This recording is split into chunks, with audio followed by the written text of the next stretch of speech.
Let's talk. I want to start off with something a little different today. Perhaps one of the most quoted wordsmiths in the English language is, of course, Shakespeare. And one of his more famous speeches, I think, has an application for us here in the SCA. So let me start with this. All the world's a stage, and all the men and women merely players. They have their exits and their entrances, and one man in his time plays many parts, his acts being 7 ages. At first the infant, mewling and puking in the nurse's arms. And then the whining schoolboy, with his satchel and shining morning face, creeping like snail and willingly to school. And then the lover, sighing like furnace, with a woeful ballad made to his mistress's eyebrow. Then a soldier, full of strange oaths and bearded like the pard, jealous in honor, sudden and quick in quarrel, seeking the bubble reputation even in the cannon's mouth. And then the justice, in fair round belly, with good cap and lind, with eyes severe and beard of formal cut, full of wise saws and modern instances, and so he plays his part. And the 6th age shifts into the lean and slippered pantaloon, with spectacles on nose and pouch on side, his youthful hose well sawed, a world too wide for his shrunk shank, and his big manly voice turning again towards childish tribble, pipes and whistles in his sound. Last of all, that ends this strange eventful history, is second childishness and mere oblivion, sans teeth, sans eyes, sans taste, sans everything.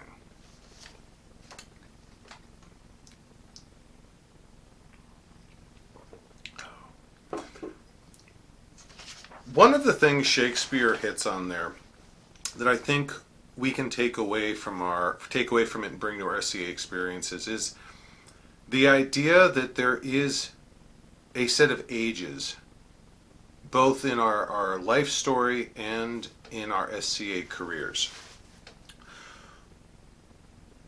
He very, very vividly narrates the idea of the infancy and the school child, and the adolescent or early adult lover, and the soldier, which can be brought out more to the adventurer or the attention seeker, however you want to compare that to the modern age. And the justice, he's literally talking there, of course, about some sort of judiciary figure, but again, the age-old idea of minding your elders, seeking the wisdom of those who have come before us. And then he talks about the elderly, the age where age catches up with you, and what is left of your physical attributes starts getting robbed from you. And of course, in classic Shakespeare poetry, he very poetically talks about the end. And the takeaway for me from that here, relevant to this conversation we're having, is we need to see our time in the SCA not as one monolithic block, but we need to understand that there will be ages within it. Now, whether those ages are measured in months or years, that's affected by many factors. I don't want to set a ruler across this and say this is when you should change, because that's not the point of this.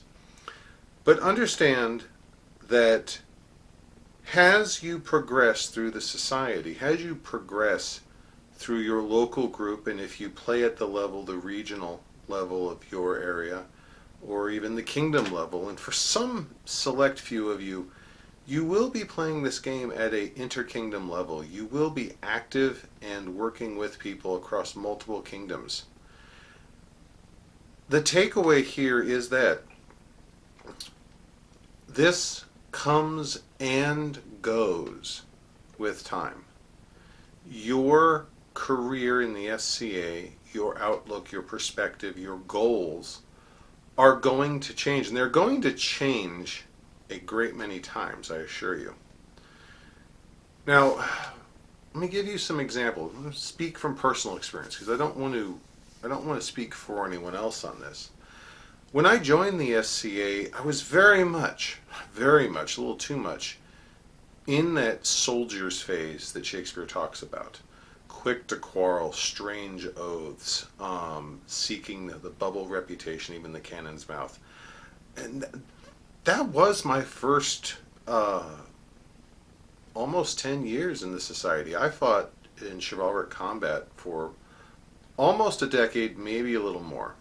But I was, that was me. I wanted to build a reputation for myself. I wasn't perhaps, I wasn't someone who's going to pick a fight with anyone, but if you got me on the field in armor and you want to do a pickup fight, didn't matter if you were a duke or a newbie, I was there. I got plenty of bruises to show for it. I didn't say I was good, I just said I was quick to quarrel. Um, I was a fighter. If you asked me what I did, I would have said fighter. But while I was fighting, I discovered voice heraldry. And, several years later, there was a passing of the baton, so to speak, between those two parts of my SCA career. And Ivo, the fighter, finally stepped aside. I can tell you the time and date that decision was made because I remember writing about it. And Ivo the Herald stepped fully forward. Now, I had already done voice heraldry. People knew about my voice heraldry, but, without the prospect of having to make fighter practices 2 or 3 or 4 or 5 times a month, and without going to events and armoring up and having a huge chunk of my day taken up with the heavy weapons fighting, that was a major shift in my SCA career. That was a major shift in who I interacted with, what I was doing, what type of exposures I had. It was almost, now I don't want to be too dramatic about it, but I'm not far off by saying it was almost tectonic in its how fundamental a shift it was. And I do see parallels between the shift from Shakespeare's soldier to the justice, and Ivo the fighter, the chivalric fighter, to Ivo the herald. That was a major change for me. And even as I shift to herald, even though people know me as a herald, even now, I've on multiple occasions I've gone online and I've just posted those goofy questions of what do you know me for, and with my SCA friends it's universally heraldry, and that's fine. I've spent almost 20 years working on that reputation. That's fine. But there are other ages in there as well. I have, through a number of circumstances, I have taken on the path of event stewarding. I have now autocrated or stewarded, depending on what your local verbiage is, 2 kingdom level events, one original event. I mean, that had no precedence. I helped create it. And I have been on the leadership team at various levels for probably over a dozen other events, whether that was deputy autocrat or a department head, especially. I was the head site herald for Gulf Wars, which yes is heraldry, but that's also a lot of administration. Like, I'll take any heraldry job you throw at me, but administering, at being an administrator at something that size, that's a different animal. That was a different phase of my life. And earlier on, I was also an officer. I was, right after, actually, I think it was right after I'd stopped fighting. Actually, just before I stopped fighting, I was a hospitaller. And then I was a deputy minister of arts and sciences, and that was after I stopped fighting. Um, and ultimately, I would move up to become minister of arts and sciences. And then I kind of took a break from officership for a while for a bunch of different reasons. There's no real one reason.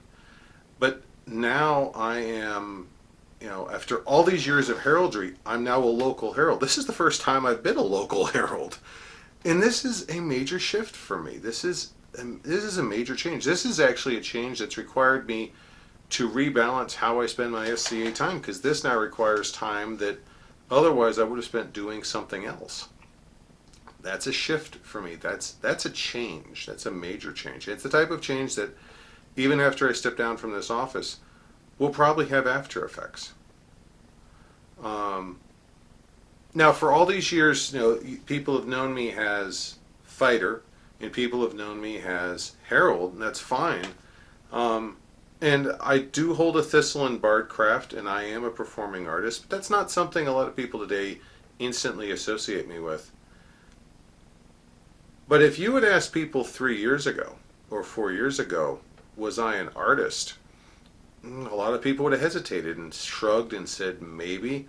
Well, I currently hold a thistle in woodworking, and if you've seen my videos, I've got a very extensive medieval woodworking chest, and I'm doing a lot of medieval woodworking, and I'm practicing my craft very aggressively, and I'm buying the books to research it. This is a new phase.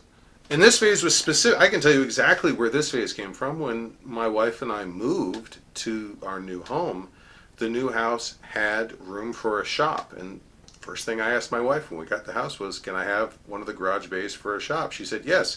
The rest is history. I do power tool woodworking and I do hand tool woodworking, both.